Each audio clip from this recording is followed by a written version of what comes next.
سلام تعنها لي أو نيلهم عن فيديونا دما عاوز على تزي عاوز محاورة ميديا عزرربتي خوينهم زعل فيديو تاتن قالوا وانا وي حدش تحوريت تاتن بحارب مخان كنكاتتل حيزلكم قريبا يخو كوينات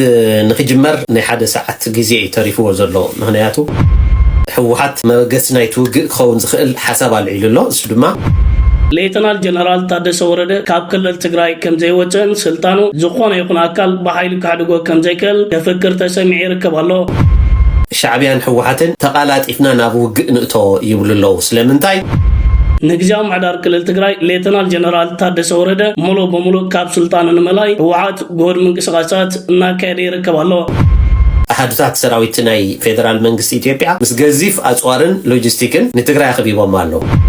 زياتهم من كالوتن نايز على تزي كالوت حدش تحوريتات بحارب مخان كنرينا سناي مكتتال إنو سيدك عبيتي نتشانل زي حدش لهمكم ساعات لايك شير سبسكرايب نقولكم جمروا نغطل شمبارك سفتوات تختتلتي كم أتو مدب كوننا بوزلهم على تزي أمونغو منغست تግራይን منغست إرتران منغست إثيوبيان زلو وتر سيبو عاوز حس ساعات عاوز خونه يخون ساعات وق خفت مخانو عند حبرونا يركو عاوز وق زدما عجا تግራይ انتاي نزبل اخول زخونه ملسي اذا حونازي ويكعزبونازي حزلنا موصيني يخلوكم اتخالاي دما امونغو غزياو محدار تግራይ ليتنال جنرال تادس وردن امونغو حوحاتن زلو وتر سيبو عاوز حس ساعات اتي نهزب تግራይ اتوانا اشعال غداي كوينو خم زلون كحبركم يفوتو بغداي سلطان غزياو محدار تግራይ بمنوحو طراي حوحات حدش تقاومو بملعل او لعلي غزياو محدار تግራይ زلعلو تقاومو عاوز حس ساعات بزح حسابات انداس يركب استي كم صعب فيديو نسو تختتلنا نملس سلام تعنا بالله كبرات تختتلتي كما لهم لو مدما بحالاي فيديو مصيكم الله لومي بتختتلي زحتو لو حدا بزح سب دويلو زحتني اذا كنتات نابي قصيو كنتات حزبيرتا حزب تግራይنسي انت عيج الله ابزوان زي زبلو زحت حتوታት حاتونيهم نعولم معلتكم لسلكم ስለዚህ እዝዋን ዚ ንህዝቢ ኤርትራ ንህዝቢ ትግራይን ኣብ ዝኸፍአ ናይ ሓደጋ ግዜ ከም ዘሎ ክፈልጥ ኣለዎ ኩሉ ሰብ ምክንያቱ ኩናት ንኽጅመር ናይ ሓደ ሰዓት ግዜ ተሪፍዎ ዘሎ ምክንያቱ ኣብ ዝኾነ ግዜ ክጅመር ይኽእል እዩ ምክንያቱ ኣብ ዝዋን እዚ ኣብ መንጎቲ ናይ ኤርትራ መንግስቲ ናይ ትግራይ መንግስቲ ናይ ኢትዮጵያ መንግስቲ ዘሎ ውጥጥ ናብቲ ዝለዓለ ደረጃ በፂሑ ስለ ዘሎ ኣብ ዝኾነ እዋን وجه خجمر خيري سلازي وجه مسأكها هم زخيل فليتك متنقع تزعبيت نجر كابوجه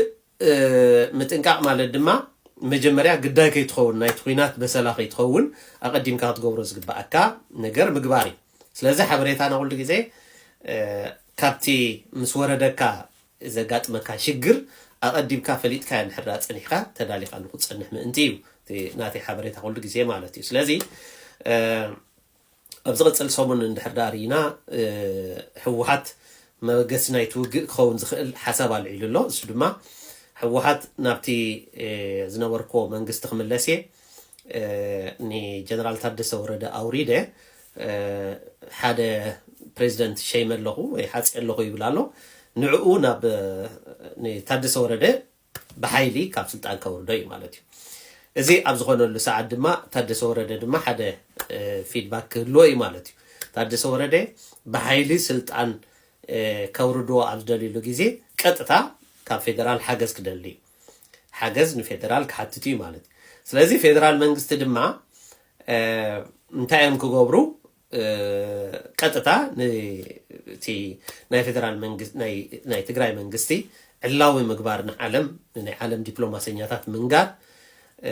بحق منغست إثيوبيا دما أب زخونة كلل نا إثيوبيا عند حرات ناي كلل بريزيدنت حاجز حاتيتو فيدرال منغست إثيوبيا كأتو فؤودي مالتي ويكا بحق منغست إثيوبيا حقاو خونا لو مالتي سلازي اتي كجمار زخل وق بنا إثيوبيا حق منغستي قبول كوينو محبر سب عالب دما عبونتي ناي إثيوبيا منغست كخوني زقددو مالتي سلازي بقليلو بخنز خبقاس خياليو عبزو قصل صومون زلو تناي تادس ورده كاب سلطان موراد زسعبو شقرات كمتس خياليو إذا دما شعبيان حوحاتن تقالات إفنا نابو نقطو يبلو سلمنتاي اندحر دا قيزي وسيدوم اتي سراويت فركشكشو بلو مالو ብዘይ ገንዘብውን ነቲ ዝደልይዎ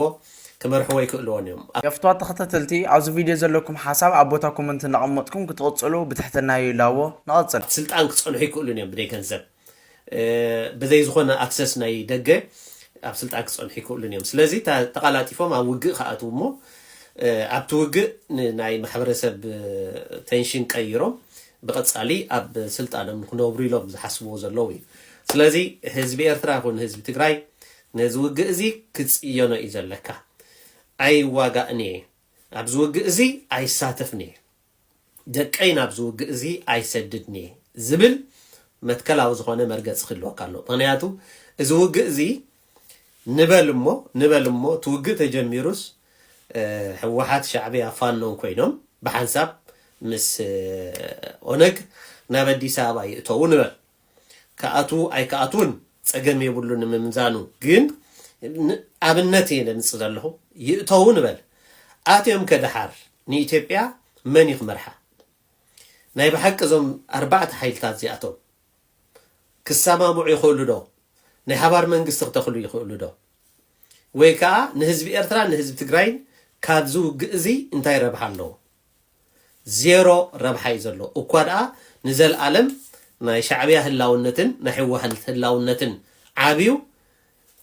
ህዝቢ ትግራይን ህዝቢ ኤርትራን ስደተኛ ኮይኑ ኣብ ካልእ ሃገር ከይዱ ዝሰርሓሉ ዕድል ይፍጠር ማለት እዩ ምክንያቱ ከምታ ኤርትራ ዝኾነታ ትግራይ ከዓ ከምኣ ክትከውን ዝዓበየ ዕድል ኣሎ ማለት እዩ ህዝቢ መፍትሒ ዝፅበ ዘሎ ህዝቢ ዝሓሸ መነባብሮ ዝሓሸ ስራሕ ዝሓሸ ሰላም እዩ ዝፅበ ዘሎ እዚ ውግእ እዚ ግን ደምፅኦ ፈፂምካ በዚ መዓልቲ እዚ ጠጠው ክብል እዩ ዘይትብሎ ውግእ መፅዩ ንንብረትካ ሃብትኻ ህላውነትካ ኣብ ሓደጋ ዘእቱ ብፍላይ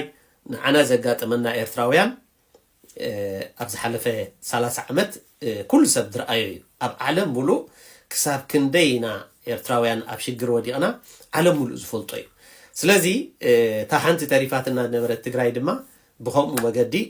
ትኸይድ ኣላ ምስቲ ናይ ኤርትራ ብተመሳሳሊ ምክንያቱ ሻዕብያ ንመቐለ ገፁ ስለ ዝወረደ ማለት እዩ ስለዚ ኣብዚ ሕጂ ዘሎ ኩነታት እቲ ወጥሪ ናይ ሕወሓትን ናይ ፌደራል መንግስትን ኣብ ጥር ዝበፂሑ ኣሎ እዚ ድማ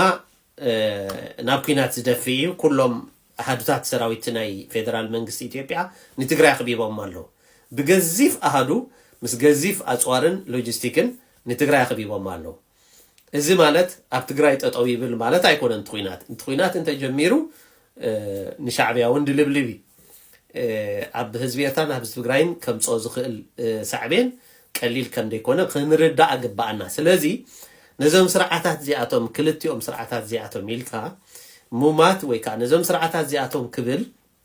መንእሰይ ክጠፍእ የብሉን ህዝብና ክበርስ የብሉን ህዝቢ ኣብ ሽግር ክኣቱ የብሉን ዝሓለፈ ውግእ ይኣኽለና ሰላማዊ ብዝኾነ መገዲ ንሕወሓትን ንሻዕብያን ስዒርካ ናይ ዘለኣለም ሰላም ከተምፅእ ትኽእል ኢኻ እንተዘይኮነ ግን እቶም ፈፂምካ ነንሕድሕዶም ብሓባር እኳ የፍትዋት ተኸታተልቲ ኣብዚ ቪድዮ ዘለኩም ሓሳብ ኣብ ቦታ ኮመንት እናቐመጥኩም ክትቕፅሉ ብትሕትና ይላዎ ንቐፅል ኣብ ማኣዲ ክቕረቡ ዘይክእሉ ሕወሓትን ፋኖን ሻዕብያን ሕወሓትን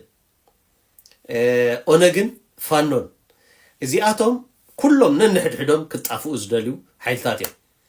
ዝኾነ ይኹን ናይ ዕላማ ዘሰማምዕ ድማ ይብሎምን ኦነግ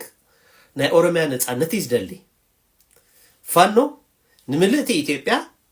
ከምቲ ደርጊ ገይሩ ዝገዝኣ ዝነበረ ብሓንቲ ቋንቋ ብሓንቲ ሃይማኖት ክመርሓ እዩ ዝደሊ ሕወሓት ኣብ ኣዲስ ኣበባ ኮይኑ መንግስትነት እዩ ዝደሊ ሕወሓት እኳ ዝሓሸ ካብ ክልቲኦም ሻዕብያ ድማ ንምልእቲ ኢትዮጵያ ባዕሉ ክመርሓ እዩ ዝደሊ ኤርትራ ናይ ግሉ ኢትዮጵያ ድማ ናይ ሓባር ገይሩ እሱ ሻዕብያ ኢሳያስ ድእዝዛ ኢትዮጵያ ክትህሉ እዩ ዝደሊ ስለዚ እዞም ኩሎም እዚኣቶም ዕላማታቶም ፈፂምካ ነንሕድሕዶም ክጣፍኡ ተዘይኮይኖም ነንሕድሕዶም ሓቢሮም ሰላም ከምፅኡ ዝኽእሉ ሓይልታት ኣይኮኑ ስለዚ ናብዚ ውግእ እዚ ናይ ዘይምእታው ምርጫና ክዓቢ ኣለዎ ስለዚ እዚ እዋን እዚ ሓደገኛ እዩ ኣብ ትግራይ ዘሎ ኣብ ኤርትራ ዘሎ ህዝቢ ኩናት ይምፃእ ኣይምፃእ ዕድሉ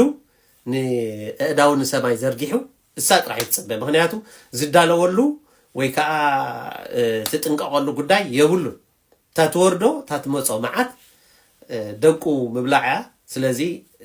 دقو اب حو خاطو ايفال كبلاي كلني انبغبلاي كلني حنت عدل دلاتو نتم دقو مغيرو ابوغ ايتوتو زودي مملوء خطركب كلها ملوء الك هيوت كادحن يقبلو زخل اب تግራይ ግን ብዙሕ ዕድላት ኣሎ اب تግራይ بفلاي سراوي تግራይ እንደ حدا ناز መልእኽቲ ዝበጽሕካ አስተውል بموت زمص لوط يلن بطفات زمص لوط يلن بخينات زفطر لوط يلن ازوم اب سلطان زلو اب تግራይ زلو اب سلطان بجرካ ናይ سلطانومن ናይ ህላውነቶምን ቀጻልነቶምን موحاسته زي كوينو نحزب تግራይ ይኹን نحزب ሰራዊት ትግራይ ይኹን ወይ ካ ንኢትዮጵያ ይኹን ንኤርትራ زحالين زدلين አይኮን اب سلطان ምእንቲ ክነብሩ ንዓኻ ኣብ ሓዊእቱ ቃሉ ስለዚህ ከምቶም ዝሓለፉ ምእንቲ መንነቶምን ታሪኾምን ክብሉ ህይወቶም ዝሓለፉ ሞ ብድሕሪኦም እቶም ዝቆሰሉ መሐከም ድሳአኑ ህወሓት ጽባሕ ንጎዳዕኻ እውን ከም ይኽገብረካ ስለዚህ ካብዚ ክመፀካ ዝኽእል መዓት በአጉኡ ጠጠው ከተብሎ ትኽእል ኢኻ ምስቶም ምሳኻ ዘለው ሓይልታት ወይ ካ ሰበስልጣናት ንዓኣቶም ጠጠው ከተብሎም ትኽእል ኢኻ ክተቃይምካ ካብቲ ዘለዎ ክትኣልዮም ትኽእል ኢኻ ንሓዋሩ ሰላም ከተምጽእ ዕድል ኣሎ ሰራዊት ትግራይ ሰላም ከምጽእ ዕድል ኣሎ ኣይንዋጋኣኒና አባኹም አውሽጥኹም ዘሎ ሽግር ባዕልኹም ፍትሕዎ ህዝብና ናብ ንቡር ይመለስ ኢሉ ተቃውሞ ብምስማዕ ወይ ካ ብምቋም ነቲ ስርዓት ከኣልዮ ይኽእል እዩ ስለዚ ህወሓት እንተዳ ካብ ስርዓት ተኣልዩ ድማ ሰላም ክመጽእ ስለዚ ህወሓትን ሻዕብያን ካብ ስልጣን ክእለይ ዝግብኦም ናይዚ ህዝቢ ዕዳ እዩ ስለዚ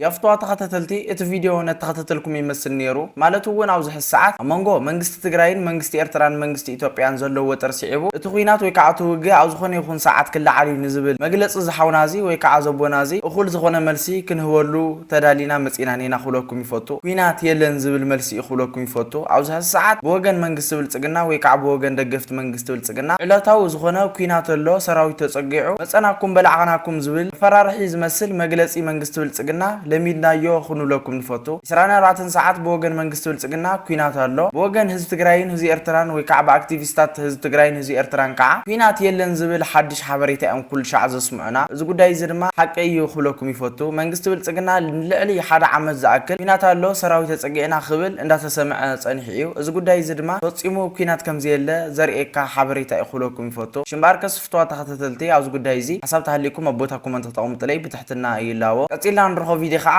ግዚያው ምሕዳር ትግራይ ሌተናል ጀነራል ታደሰ ወረደን አሞንጎ ህወሓትን ዘሎ ወጥር ሲዕቡ ሓደ ዝወጹ ሓደሽቲ ሓበሬታታት እንየው እሳቶም ክንከታተልና ከም ሰዓብ ተኸታተልና እንመለስ ሓሳብኩም ኣብ ኮመንት መማጥ ክትርስዑ ምስራዓት ብልጽግናን ፌደራል መንግስቲ ኢትዮጵያ ቀርበት ዘለዎም ወገናት ሌተናል ጀነራል ታደሰ ወረደ ግዚያው ምሕዳር ክልል ትግራይ ስልጣኑን ማዕቃብን ነታ ኣብታ ክልል ካብ ቁጥጥር ወፃ ኮይኑ ዝርከብ ዘሎ ምሕዳር ሰራዊት ፌደራል መንግስቲ ኢትዮጵያ ናብታ ክልል መታው ንኽከላኸለሉ ጻውዒታት ከም ዘረበ ትማላማሲው ሓበሬታታት ዘርጊሖም ይርከብለው ሌተናል ጀነራል ታደሰ ወረደ ትማላማሲው ኣብ ሓደ ናይ ቲብ መራኸቢ ኣብ ዘካየዶ ቃል ምሕተት ካብ ክልል ትግራይ ከም ዘይወፅን ስልጣኑ ዝኾነ ይኹን አካል በኃይል ካድጎ ከም ዘይከል كفكر تسمع يركب الله أب منقول كلت يوم وجنات زلوا ركبات كابجين أبجي إن عرف فك خيد دعر مصنع أبز حلف ومعلطات نجزام عدار كل التجراي ليتنا الجنرال تادس ورده ملو بملو كاب سلطان الملاي حوات غور من قصاصات ناكيد يركب الله تمالي وهاب قالنا حوات مسببي شاب زكاد وقال معتد جزام عدار كل التجراي ليتنا الجنرال تادس ورده سلطانو بسلام من قدي كركبن دعر دقيم حوات مسرعات بالتجنان فدرال منكسي إثيوبيا زراقب كم زي بلو كابعش المرعي إثيوبيا أبي أحمد زمت تزازات كم زي كبل بوقعي حبريتا تزرقي حنيرو دعرزو وتيزركب زلو كم زعينت حبريتا ليتنا الجنرال تادس ورده نفسرعات بالتجنان مكل خالنا يتهاجرن زغرو وتاوعيتا تتحيزو أب حرام ريت مبال أب كل العفار شفي تزركب فنجال سراويت تجراين سراويت فدرال منكسي إثيوبيا أبزل على تتنقى نقطنحو تزازات كم زحلفة زتفلالي من جتات تبصابات الناوتو يركب الله سرعات بالتجنان عش المرعي إثيوبيا نمكل خالنا يتهاجر ناب كل التجراي متاو نجزاو معدار كل التجراي كل أخلن قاعد كمان عام تاتالوديو أبزم تغطلو معلتات صومناتن نكتاتلو ዓበይቲ ፍጻሜታት ክኸውን እዩ ሕወሓት ድሕሪ ደጊም ምስርዓት ብልጽግና ዘራኽቦ ዝነበረ ስምምዕ ፕሪቶርያ ብሰንኪ ሸለልትነት ስርዓት ብልጽግናን ፌደራል መንግስቲ ኢትዮጵያ